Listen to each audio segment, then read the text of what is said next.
कहानी एक snowy battlefield पर शुरू होती है जहां एक आदमी गिरे हुए दुश्मनों के माउंटेन के ऊपर खड़ा है। फिर वो मुड़ता है और एक ब्लैक हेड यंग मैन को देखता है जिसे वो ऐश बुलाता है। वो काफी सरप्राइज दिखता है। ओल्डर मैन फिर पूछता है कि वो यहाँ क्या कर रहा है, जबकि उसे एक सब्जुगेशन मिशन पर होना चाहिए था। एक वुंडेड फेस और सीरियस लुक के साथ उस डार्क हेड यंग मैन ने बस इतना जवाब दिया कि वो उसे डाउन करने आया है। ये थ्रेट सुनकर ब्लॉन्ड मैन अपना एक्सप्रेशन काम रखता है और उसे इस सिचुएशन की जरा भी परवाह नहीं होती। यंग मैन फिर ओल्डर मैन पर ब्लेम लगाता है कि उसने सबको यूज करने का प्लान बनाया और जब वो यूजफुल नहीं रहे तो उन्हें डिस्कार्ड कर दिया। उसकी आंखों में गुस्सा जल रहा था जब उसने उसे फादर बुलाया, ये कंफर्म करते हुए कि दोनों रिलेटेड है। लेकिन ओल्डर मैन कोल्डली जवाब देता है कि क्विंगलेस होने का यही पर्पस होता है और उसे फूलिश सन बुलाता है। और इस तरह हमें अपने प्रोटैगनिस्ट का नाम पता चलता है, एस्टर एल्महाइम, एक यंग मैन जो अपनी डेस्टिनी बदलने के लिए डिटर्मिन्ड है। नेक्स्ट हम हाउस एल्महाइम का क्रेस्ट देखते हैं, एक नोबल फैमिली जो अपनी इमेंस पावर के लिए जानी जाती है। कॉन्टिनेंट की ग्रेटेस्ट मार्शल हाउस होने के नाते उन्होंने रॉयल फैमिली को प्रोटेक्ट करने की कसम खाई थी और उनका लीडर है लॉर्ड रॉड्रिक। वो किंगडम में 7 विंग्स का सोल पोजेसर है और उसने एक बार यंग एस्टर को एक ब्लिजर्ड से बचाया था, बस ऐसे ही। इस डेट को चुकाने के लिए लड़के ने तब वो सब किया जो उसके फादर ने मांगा, बिना उसके ऑर्डर्स को कभी क्वेश्चन किए। मगर उसकी लाइफ इजी नहीं थी और उसे हमेशा नीचा देखा जाता था, जैसा कि हम उसकी मेमोरी में एक टूटी हुई वुडन सोर्ड के साथ देखते हैं। दूसरे लड़के उसे कॉन्स्टेंटली ह्यूमिलिएट करते थे, कहते थे कि बस यहाँ होने के लिए ज्यादा कॉकी मत बनो। उसकी बैक पर बना विंग क्रेस्ट मैजिकल पावर का प्रूफ था, लेकिन वो हाउस में अकेला था जो मैजिक यूज नहीं कर सकता था। इस वजह से उसके अपने ही ब्रदर्स ने उसे नीचा दिखाने के लिए उसे क्रूअली विंगलेस निकनेम दे दिया। इतने स्कॉन के बाद भी लड़के ने कभी हार नहीं मानी और टायरलेसली अपनी स्वॉर्ड के साथ ट्रेन करता रहा। यंग मैन ने खुद को लिमिट तक पुश किया, बारिश में पुशअप्स किए और सबसे ज्यादा स्ट्रांग बनने के लिए खुद को डेडिकेट कर दिया। उसने ये सब इसलिए किया क्योंकि उसे विश्वास था कि एक दिन उसकी सारी डिवोशन फाइनली रिवॉर्ड की जाएगी। पास्ट में वापस जाते हैं, हम प्रोटैगनिस्ट को उसके कंपेनियंस के साथ एक स्नोई फॉरेस्ट में देखते हैं। अचानक यंग मैन एक ट्री के पीछे छिप जाता है जब वो कुछ स्ट्रेंज चीज को करीब आते हुए देखता है। फिर वो शॉक्ड हो जाता है ये देखकर कि उसके ग्रुप को सराउंड कर लिया गया है और सोचता है कि क्या ये एक एम्बुश है। प्रेजेंट में वापस आकर लड़का अपने फादर से सवाल करता है कि उसकी लॉयल्टी को ऐसे क्यों बिट्रे किया गया, लेकिन लॉर्ड उसे स्कॉन करते हैं, कहते हैं कि एक टूल को एक्सपेक्टेशंस नहीं रखनी चाहिए और उसका रोल अब ओवर हो चुका है। अपने फादर के क्रूअल वर्ड सुनकर यंग मैन का एक्सप्रेशन हेट्रेड और रिजेंटमेंट से भर जाता है। इसके साथ ही वो अपनी स्वॉर्ड के साथ आगे चार्ज करता है, उस आदमी पर अटैक करने के लिए रेडी जो उसने बिना सोचे समझे बिट्रे किया था। यंग मैन चिल्लाता है कि वो इतने टाइम तक उस जैसे इंसान पर बिलीव करके एक फूल था। उस पल वो एक पावरफुल ब्लो अनलीश करता है और अपनी नाइविटी के लिए खुद को पैथेटिक इडियट बुलाता है। लेकिन लॉर्ड इस अटैक से मुश्किल से फेस्ड होते हैं और उनके फेस पर बस एक छोटा सा कट आता है। अचानक 2 आदमी अपीयर होते हैं और प्रोटैगनिस्ट को मैजिकल एनर्जी की चेन से रिस्ट्रेन कर देते हैं। वो उसके ब्रदर्स हैं जो अपनी रेड ग्लोइंग स्वॉर्ड से उसे बिना मर्सी के अटैक करते हैं। ब्लैक हेयर्ड यंग मैन दर्द से चीखता है क्योंकि वो इमोबिलाइज्ड हो चुका है और इन कावर्डली अटैक से वुंडेड है। एक ब्रदर जमीन पर पड़े उस लड़के का मजाक उड़ाता है, कहता है कि a wingless person will always be wingless. वो तीनों उस हारे हुए यंग मैन के सामने खड़े हैं, जबकि उनमें से एक कहता है कि ग्रेवलिंग उस पर सूट करता है। स्नो में लेटे हुए वो पूछता है कि अगर एंड में उसे डिस्कार्ड ही करना था तो उसके फादर ने उसे अडॉप्ट ही क्यों किया। लॉर्ड फिर घुटने टेकते हैं और लड़के से कहते हैं कि वो खुद को धोखा ना दे क्योंकि वो कभी किसी काम का नहीं था। फिर वो यंग मैन के बाल पकड़ते हैं, उसे स्कॉनफुल गेज के साथ ऊपर देखने पर मजबूर करते हैं। आदमी रिवील करता है कि उसे बस 7 विंग्स की पावर चाहिए थी जो इस लड़के के अंदर थी। सरप्राइज से भरे चेहरे के साथ प्रोटैगनिस्ट नहीं समझ पाता कि ये 7 विंग्स क्या है। लॉर्ड फिर रिवील करते हैं कि लड़के की मदर उनके डार्क और सेल्फिश प्लान्स के लिए बहुत यूजफुल थी। वो एक्सप्लेन करते हैं कि उसने वो सीड कैरी किया जो उनके पर्पसेस को सर्व करेगा ताकि उन्हें और पावर मिल सके। डेस्परेट होकर यंग मैन स्नो में अपना हाथ आगे बढ़ाता है, उसे जाने से रोकने की कोशिश करता है, लेकिन कोई फायदा नहीं होता। हेट्रेड से भरकर वो अपने थॉट्स में चिल्लाता है, डिमांड करता है कि रॉड्रिक उसके क्वेश्चंस का आंसर दे, लेकिन लड़के को सिर्फ वो ठंडी स्नो महसूस होती है जो उसके नियरली फ्रोजन हाथ को छू रही है। एक लॉस्ट और होपलेस गेज के साथ वो सोचता है कि क्या उसकी जर्नी का ये एंड है। इस पर वो अपनी लाइफ के पर्पस पर सवाल करता है और सोचता है कि उसकी सारी सफरिंग किस लिए थी। अचानक सब कुछ वाइट और वार्म हो जाता है और वो सोचता है कि क्या वो आफ्टर लाइफ में है। स्नो देखकर वो किसी की बाहों में है, कंफ्यूज लग रहा है और सिचुएशन को बिल्कुल नहीं समझ पा रहा। बड़ी आंखों के साथ लड़का रियलाइज करता है कि ये कोई ड्रीम नहीं बल्कि रियलिटी है। वो छोटा बच्चा सोचता है कि वो कहाँ है, जबकि वो ठंडी अनप्रोटेक्टेड स्नो में पड़ा रहता है। फिर वो अपने स्मॉल बॉडी को देखता है और रियलाइज करता है कि उसके साथ कुछ बहुत स्ट्रेंज हो रहा है। वो अपना छोटा हाथ उठाता है और सवाल करता है कि क्या ये बॉडी सच में उसकी है। लड़का तब समझता है कि ये सिर्फ स्मॉल बॉडी नहीं है बल्कि एक बेबी की बॉडी है। उसे पकड़े हुए वुमेन को देखकर वो नोटिस करता है कि वो उसकी बाहों में लाइफलेस है। अचानक उसे आवाजें सुनाई देती हैं और किसी की आंखों में एक गोल्डन ग्लिंट दिखता है जो ऑर्डर्स दे रहा है। घोड़े पर सवार कुछ आदमी उस वुमेन को ब्लिजर्ड के बीच में डेस्परेटली ढूंढ रहे हैं। ग्रुप का लीडर उन्हें ऑर्डर देता है कि उस बेबी को वापस लाओ जिसे उसने सपोजिडली रॉड्रिक के लिए लिया था। नाम सुनते ही बेबी शॉक्ड हो जाता है और जो हो रहा है उसके डॉट्स कनेक्ट करने लगता है। वो समझता है कि रॉड्रिक एक बेबी को ढूंढ रहा था और वो बेबी वही है। वो सवाल करता है कि क्या हवा में फ्लोट करता हुआ वो बेबी सच में वही है। लड़के को याद आता है कि उसे एक ब्लिजर्ड में पाया गया था और वो समझता है कि वो पास्ट में वापस चला गया है। उसके आसपास गोल्डन लाइट्स चमकती हैं जब उसकी perception of reality completely change हो जाती है। ये सब रिडिकुलस लगता है, इसलिए वो डिसाइड करता है कि उसे इस सिचुएशन को बाद में कंफर्म करना होगा। वो छोटा बच्चा जानता है कि अगर वो वहां रहा तो वो फिर से ड्यूक के हाथों में चला जाएगा। डिटर्मिनेशन के साथ वो उस लाइफलेस वुमेन से दूर क्रॉल करना शुरू कर देता है। एक गोल्डन एनर्जी उसे एनवेलप कर लेती है और वो सोचता है कि उसे जितनी जल्दी हो सके एस्केप करना होगा। उसका छोटा हाथ ब्राइट ग्लो करता है जब वो खुद को आइसी स्नो से पुश करता है। अचानक उसकी सांस फूल जाती है और वो ठीक से ब्रीद न कर पाने की फ्रस्ट्रेशन में ग्रंट करता है। इस एफर्ट से उसके लिम्स को लगता है जैसे वो आग में जल रहे हैं और वो स्नो में एक ट्रेल छोड़ जाता है। गिड़गिड़ाने वाली लाइफ के बावजूद लड़का खुद से प्रॉमिस करता है कि वो सर्वाइव करेगा और उसके ट्रैजिक फ्यूचर की एक इमेज उसके माइंड में आती है। प्योर रेज के साथ रॉड्रिक की तरफ हाथ बढ़ाते हुए वो छोटा बच्चा कसम खाता है कि वो रॉड्रिक से अपना रिवेंज लेगा। सिर्फ एक बेबी होने के बावजूद भी वो उस वास्ट कोल्ड वाइटनेस में क्रॉल करता रहता है। एग्जॉस्टेड होकर लड़का फाइनली रास्ते में किसी के पैर देखकर पास आउट हो जाता है। एक छोटी वाइट हेड गर्ल अपने फादर को आवाज देती है जब उसे जमीन पर पड़ा वो बेबी मिलता है। फिर एक ग्रे हेड मैन अपीयर होता है। वो हाउस हाईफ्राइड का विस्काउंट है। वो लड़के को उठाता है और सोचता है कि इस जगह पर एक बेबी क्या कर रहा होगा। आदमी की बाहों में क्रेडल्ड उस छोटे बच्चे को फाइनली कुछ पीस मिलता है। विस्काउंट की आंखें सरप्राइज से फैल जाती हैं क्योंकि उसने कभी नहीं सोचा था कि उसे वहां कोई चाइल्ड मिलेगा। उस छोटे बच्चे को अपनी बाहों में पकड़े हुए विस्काउंट इंट्रीग्ड है और सोचता है कि ये चाइल्ड कौन हो सकता है। फिर वो स्नो में वो लॉन्ग ट्रेल नोटिस करता है और शॉक्ड हो जाता है कि इस बेबी ने अकेले कितना डिस्टेंस ट्रैवल किया है।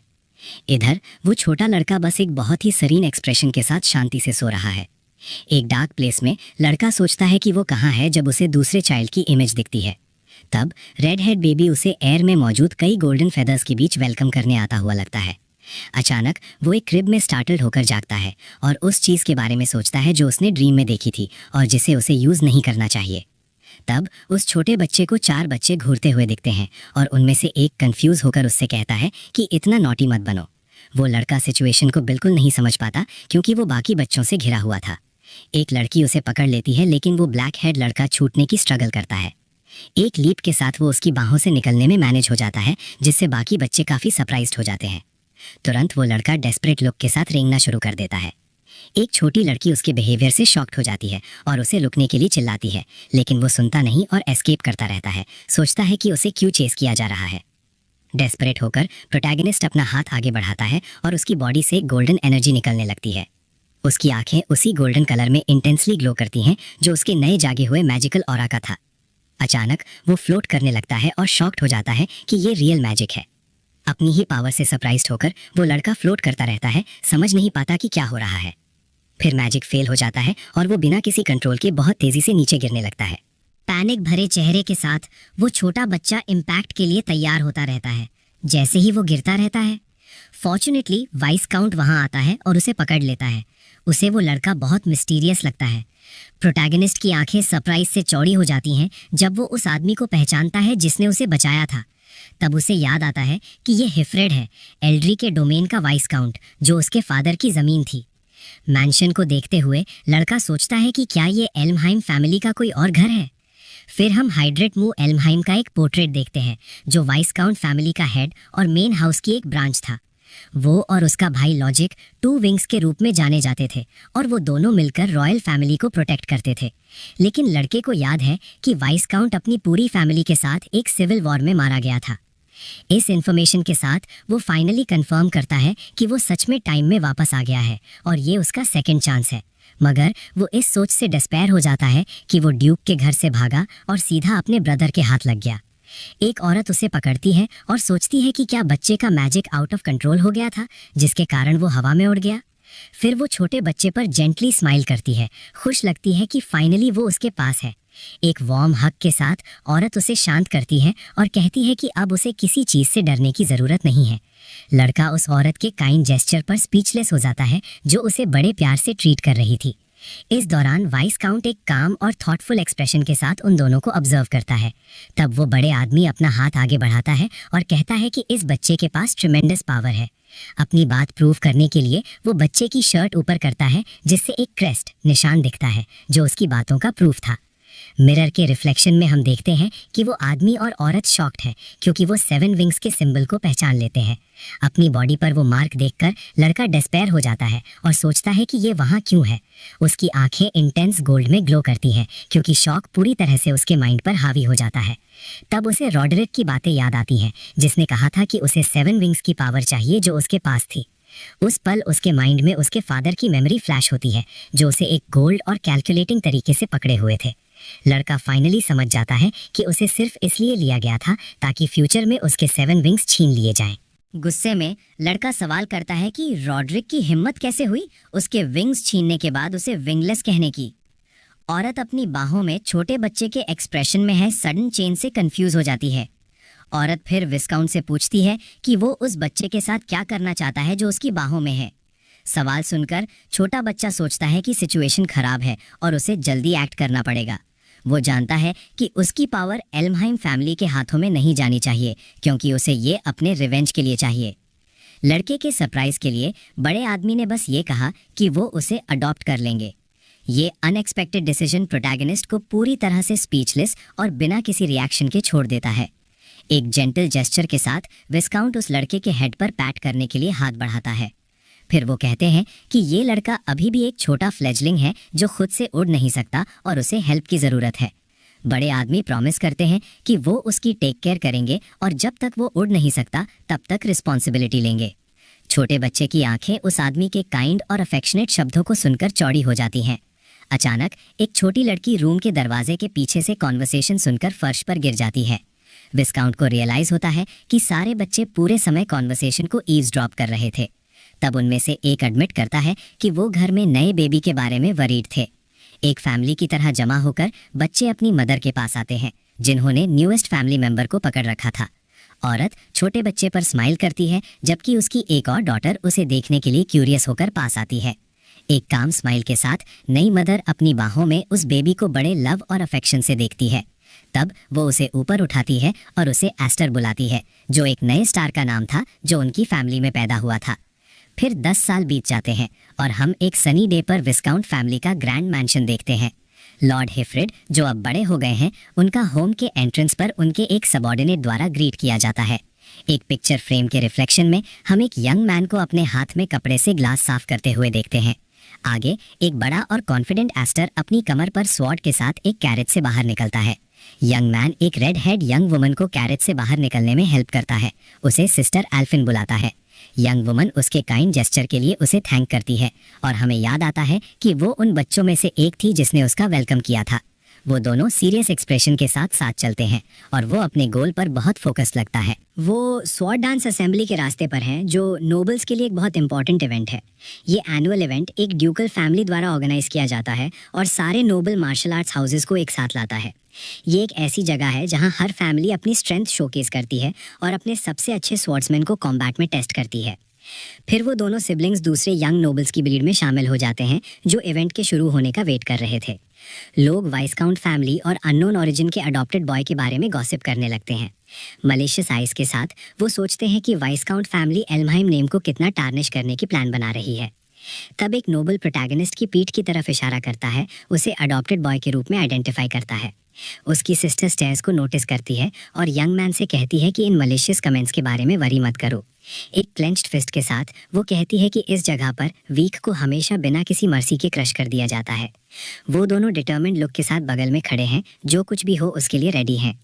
उनके फादर फिर एक्सप्लेन करते हैं कि नोबल्स के बीच वाइसकाउंट फैमिली की करंट स्टैंडिंग यही है। वाइसकाउंट आगे कहते हैं कि वो ये हार्श रियलिटी अपने अडॉप्टेड सन को दिखाना चाहते थे। एक सीरियस लुक के साथ बड़े आदमी फिर पूछते हैं कि क्या यंग मैन इस सिचुएशन से डिसअपॉइंटेड है, लेकिन एक कॉन्फिडेंट स्माइल और चमकती आंखों के साथ यंग मैन कहता है कि उसे उनकी कोल्डनेस की परवाह नहीं है। लड़के का फादर हंसता है, अपने सन के आंसर से रिलीव्ड होता है और काफ़ी प्राउड लगता है। अपनी पास्ट लाइफ में एस्टा का सोशल डेब्यू एक अरीना में शर्मनाक डिफीट से हुआ था। उस जगह पर बिटर मेमोरीज थे, लेकिन अब अपने 7 विंग्स वापस आने के बाद सब कुछ डिफरेंट होगा। अपनी गोल्डन आइज को तेज चमकाते हुए वो वाव करता है कि इस बार वो किसी से ह्यूमिलिएट नहीं होगा। फिर वो तीनों चलते हैं और इवेंट के ग्रैंड हॉल की तरफ बढ़ते हैं। आगे जो कुछ भी आने वाला है उसके लिए रेडी हैं। एक विंडो से 2 यंग नोबल्स वाइसकाउंट फैमिली के आने को डिस्डेनफुल लुक के साथ देखते हैं। ब्लैक हेड यंग मैन उन मलिशियस स्टेयर्स को फील करता है, लेकिन उन्हें खुद को बॉदर नहीं करने देता। फर्म स्टेप्स के साथ वो हॉल में अपना रास्ता जारी रखते हैं, अपने डेब्यू के लिए रेडी हैं। एक कॉन्फिडेंट स्माइल के साथ वो खुद से कहता है कि इस बार उसका सोशल डेब्यू ग्लोरियस होगा। एक एरा में जहां नाइट्स रेन करते थे, नोबल्स के लिए स्ट्रेंथ सबसे इंपॉर्टेंट चीज थी। तब हम एक लाइट हेड यंग मैन को इवेंट के डुअल्स में से एक के दौरान अपनी स्वॉर्ड से फाइट करते हुए देखते हैं। नोबल्स के लिए पावर उनकी स्वॉर्ड मास्टरी और कॉम्बैट स्किल से नापी जाती थी। अरीना में होने वाली फाइट्स को स्वॉर्ड्समैनशिप का पिनेकल माना जाता था और ये बेस्ट वॉरियर्स का टेस्ट था। कॉम्बैट में मजेस्टी दिखाना ही नोबल का तरीका था अपनी रिनाउन और फैमिली की पावर को शो करने का। जैसे ही वो दोनों अरीना में फाइट करते हैं, क्राउड हर मूव को बहुत ध्यान से देख रही है। अचानक दोनों स्वॉर्ड्समैन एक स्विफ्ट और डिसाइसिव अटैक के साथ एक दूसरे पर चार्ज कर देते हैं, लेकिन पावर और मजेस्टी का एब्सोल्यूट सिंबल था वो मेडल, जो कुछ ही लोगों के पास सच में होता था। एक प्रिसाइज ब्लो के साथ लाइट हेड यंग मैन अपने अपोनेंट को डिसार्म करने और अरीना में डिफीट करने में मैनेज हो जाता है। Red head young man shock में है, क्योंकि उसे सबके सामने इतनी ह्यूमिलिएटिंगली डिफीट मिली है। विक्टर फिर अपनी स्वॉर्ड हरिस करता है, उस सिंबल को दिखाते हुए जो स्ट्रेंथ और मैजेस्टी को रिप्रेजेंट करता था। उसके हाथ पर वो शाइनिंग मार्क ही मेडल था, जो एक नाइट के रूप में उसकी पावर और ऑनर का प्रूफ था। एक बॉक्स से देखते हुए विस्काउंट की फैमिली कमेंट करती है कि ये जगह अभी भी उतनी ही ऑप्रेसिव है जितनी पहले थी। एक लड़की फिर कहती है कि अब उसे समझ आया कि उसकी दूसरी सिस्टर्स इस फेस्टिवल में क्यों नहीं आना चाहती थी। प्रोटैगनिस्ट को अपनी पास्ट लाइफ और वो बुलीज याद आते हैं जिन्होंने उसे इस जगह पर ह्यूमिलिएट किया था। उसकी क्रशिंग डिफीट की मेमोरी उसी इवेंट में उसके माइंड में वापस रश करती है। उसकी सिस्टर उसके एक्सप्रेशन में चेंज देखती है और वरीड होकर उसका नाम लेती है। वो पूछती है कि क्या वो नर्वस है क्योंकि ये उसका पहला स्वॉर्ड डांस फेस्टिवल है, लेकिन वो डिनाई करता है और कहता है कि उसे नॉस्टैल्जिया फील नहीं हो रही, बल्कि ये सब उसे डिटेस्टेबल लगता है। रेड हेड गर्ल अपने ब्रदर के इस अनएक्सपेक्टेड रिस्पॉन्स से पूरी तरह कंफ्यूज हो जाती है। विस्काउंट फिर कहते हैं कि उन्हें एक मीटिंग में जाना है और अपने सन से कहते हैं कि वो अपनी सिस्टर का ख्याल रखे। लड़की कंप्लेन करती है, कहती है कि वो बड़ी है, लेकिन यंग मैन उसे टीज करता है, बोलता है कि वो क्लमजी है। ओल्डर मैन फिर यंग मैन को एडवाइस करते हैं कि वो इस टाइम का यूज़ करके नए कनेक्शंस बनाए, लेकिन जाने से पहले वो उसे वार्न करते हैं कि ध्यान रखे कोई भी 7 विंग्स के बारे में पता ना लगाए। अपने फादर के जाने के बाद लड़का सोचता है कि अपनी पावर को हाइड करना ईजियर सेड देन डन होगा। अचानक उसे हॉल में मौजूद बाकी सभी नोबल्स की हॉस्टाइल स्टेयर्स खुद पर महसूस होती हैं। एक साय के साथ प्रोटैगनिस्ट सोचता है कि इतने हॉस्टाइल एटमॉस्फेयर में सोशलाइज करना कितना मुश्किल है। इस हॉस्टिलिटी के बावजूद उसकी ब्राइट गोल्डन आइज में डिटर्मिनेशन का लुक आ जाता है। उसकी सिस्टर उन्हें दूर जाते हुए देखती है और पूछती है कि इतनी जल्दी में वो कहाँ जा रहा है। कॉन्फिडेंटली यंग मैन बस रिप्लाई करता है कि वो यहाँ कुछ फ्रेंड्स बनाने जा रहा है। फिर वो हॉल में सोफा पर रिलैक्स कर रहे यंग नोबल्स के एक ग्रुप के पास जाता है। रेड हेड बॉयज में से एक उसे नोटिस करता है और रूडली पूछता है कि who the heck he is. Unfazed protagonist अपना इंट्रोडक्शन देता है और बहुत काम टोन में उसे ब्रदर डैलिस बोलता है। फिर वो अपना पूरा नाम एस्टर एफ एल्हाइम बताता है और कहता है कि वो उसका यंगर ब्रदर है। रेड हेड बॉय सरप्राइज्ड हो जाता है और यंग मैन एक्सप्लेन करता है कि उसने उसे दूर से देखा और हाई बोलने आ गया। एक और नोबल फिर डैलिस को एक्सप्लेन करता है कि ये वो लड़का है जिसे विस्काउंट फैमिली ने अडॉप्ट किया था। एक हेटफुल लुक के साथ डैलिस कहता है कि इसी वजह से इसमें ऑडेसिटी है कि ये अपने नाम में एफ यूज करे। प्रोटैगनिस्ट को फिर याद आता है कि डैलिस और ब्रायन ही वो लोग थे जिन्होंने उसकी पास्ट लाइफ में उसे बिट्रे किया था। इस मेमोरी के साथ उसे ये पैथेटिक लगता है कि उसने कभी इन दोनों को इंटिमिडेटिंग माना था। अब उसकी नज़रों में वो बस एक ब्राइटली लिट स्टेज पर ड्रेसअप खेलते हुए चिल्ड्रन लग रहे हैं। उसकी सिस्टर फिर उसका नाम पुकारती है, उसे उसके डार्क और हैवी थॉट से निकलने की कोशिश करते हुए।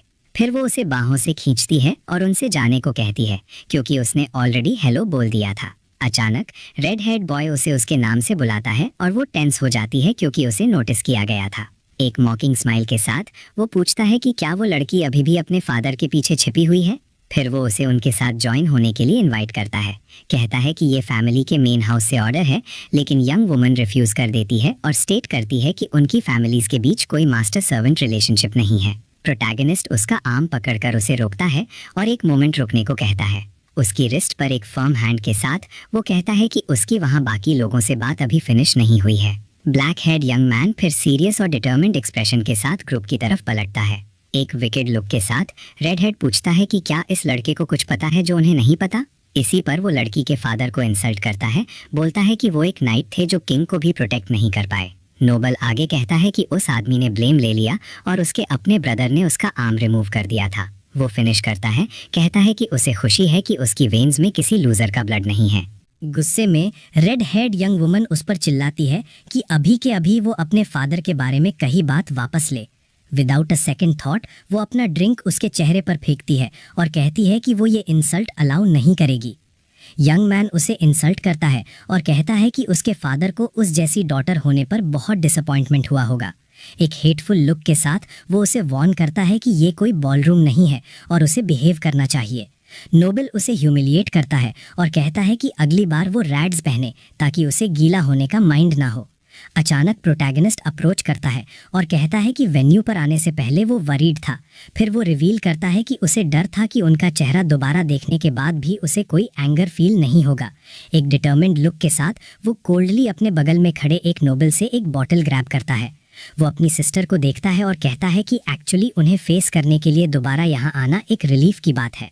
उसी पल यंग मैन बॉटल को एयर में टॉस करता है और एक प्रोवोकेटिव टोन के साथ डैलिस का अटेंशन खींचता है। रेड हेड नोबल के पास रिएक्ट करने का मुश्किल से टाइम होता है क्योंकि बॉटल तेजी से उसकी तरफ गिर रही होती है, लेकिन एक स्विफ्ट मूव के साथ वो मिड एयर में बॉटल को काट देता है और कहता है, it's good to see them again. Noble पूरी तरह से ड्रिंक से भीग चुका है और यंग मैन के एक्शन से शॉक्ड है। अपनी स्वॉर्ड हाथ में लेकर वो अपने अडॉप्टेड ब्रदर का सामना करता है, जबकि दूसरा उसे डेस्परेटली पुकारता है। यंग मैन फिर अपनी फिंगर पर ड्रिंक टेस्ट करता है और रियलाइज करता है कि वो सिर्फ ग्रेप जूस था। एक विकेट स्माइल के साथ वो कहता है कि ये ड्रिंक उस जैसे स्पॉइल्ड नोबल के लिए परफेक्ट मैच है। हम 3 साल पास्ट में जाते हैं, जहां एक वॉइस यंग मैन से फाइट के दौरान होल्ड ऑन करने को कहती है। उसकी एक सिस्टर डेस्परेटली रोती है और पूछती है कि क्या वो दूसरों को हर्ट करने की कोशिश कर रहा है। Golden energy out of control होने लगती है और उस मोमेंट में उसके साथ मौजूद छोटी लड़कियों को डरा देती है। 7 विंग्स की पावर डेंजरसली एक्सप्लोड होती है और उसने कभी इमेजिन नहीं किया था कि ये इतनी स्ट्रांग होगी। विस्काउंट बहुत कंसर्न्ड दिखते हैं और सोचते हैं कि क्या उस स्ट्रेंथ को सच में कंट्रोल किया जा सकता है। फिर वो क्वेश्चन करते हैं कि क्या वो लड़का और वो खुद उस इमेंस और डेंजरस पावर को मास्टर कर पाएंगे। प्रेजेंट में वापस आते हैं। एक गार्ड विस्काउंट के मीटिंग रूम में बैड न्यूज़ लेकर दौड़ता हुआ आता है। फिर पूछते हैं कि क्या हुआ, क्योंकि वो लोग अभी एक कॉन्फ्रेंस के बीच में हैं। गार्ड रिवील करता है कि मेन फैमिली और एल्महाइम ब्रांच के चिल्ड्रन अभी डुएल कर रहे हैं। ये न्यूज़ सुनकर दोनों फैमिली लीडर्स के एक्सप्रेशन सीरियस और टेंस हो जाते हैं। विदाउट अ सेकेंड थॉट विस्काउंट उठते हैं और क्या हुआ ये देखने के लिए रूम से रश करके बाहर निकल जाते हैं। उनकी डॉटर उन्हें देखती है और पूछती है कि ऐसी कौन सी सीरियस बात हो गई कि वो इतनी जल्दी में है। मेन फैमिली के नोबल्स में से एक स्माइल करता है जब वो यंग मैन के बीच होने वाली फाइट देखता है। फिर वो कमेंट करता है कि इल्महाइम हाउस के ब्रदर्स के बीच फाइट होना रोज़ रोज़ नहीं देखा जाता। ड्यूक और विस्काउंट सीन ऑब्जर्व करते हैं और उनमें से एक सोचता है कि फाइट के आउटकम पर डिपेंड करता है। बाकी नोबल्स भी कंसर्न और क्यूरियोसिटी के एक्सप्रेशंस के साथ सिचुएशन को देखते हैं। ड्यूक विकेडली स्माइल करता है और सोचता है कि ये फेस्टिवल जल्द ही काफ़ी केओटिक हो सकता है। हंग्रीली डैलिस उसे फूल कहता है कि उसने ड्यूक्स हाउस के साथ इस तरह फाइट पिक की। फिर वो अपना 4 विंग क्रेस्ट शो करता है, ये प्रूव करते हुए कि वो कम्प्लीटली डिफरेंट लेवल पर है। एक स्कॉनफुल लुक के साथ वो रेड हेड फिर डिमांड करता है कि प्रोटैगनिस्ट अपना खुद का विंग क्रेस्ट दिखाए। वो रेडहेड फिर प्रोटैगनिस्ट को मॉक करता है, पूछता है क्या तुम्हें अपना क्रेस्ट दिखाने में अशेम्ड फील हो रहा है। एक स्मग स्माइल के साथ लड़का कहता है कि सिंपल पैटर्न के साथ शो ऑफ करना तो